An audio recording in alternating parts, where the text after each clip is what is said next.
purpose for which securities premium can be utilized. Securities premium എന്ന് പറഞ്ഞാൽ എന്താണെന്ന് നമ്മൾ കണ്ടു.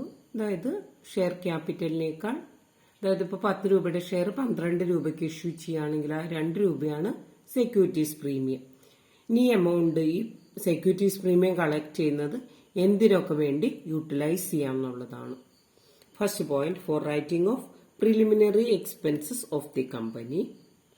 Second one, for issuing fully paid bonus shares to shareholders of the company. Third point, for writing off the expenses, commission or discount allowed on issue of shares or debentures of the company. Fourth point, for providing for the premium payable on redemption of redeemable preference shares or debentures of the company. Last point, for buyback of its own shares or other specified securities under section 68. അപ്പോൾ ഈ securities premium ഉപയോഗിച്ച് നമുക്ക് എന്തൊക്കെ ചെയ്യാം? ഇപ്പോൾ കമ്പനിക്ക് അതിന്റെ preliminary expenses right of ചെയ്യാം. രണ്ടാമത്തേത് പറയാം, ബോണസ് ഷെയർ ഇഷ്യൂ ചെയ്യാം. ദെൻ തേർഡ് പോയിന്റ്, അതിന്റെ expenses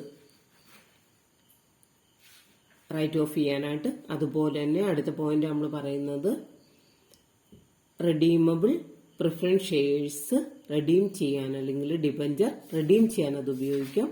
then buyback of its on shares, കമ്പനിക്ക് അതിന്റെ തന്നെ ഷെയർ തിരികെ വാങ്ങാൻ ഉപയോഗിക്കാം.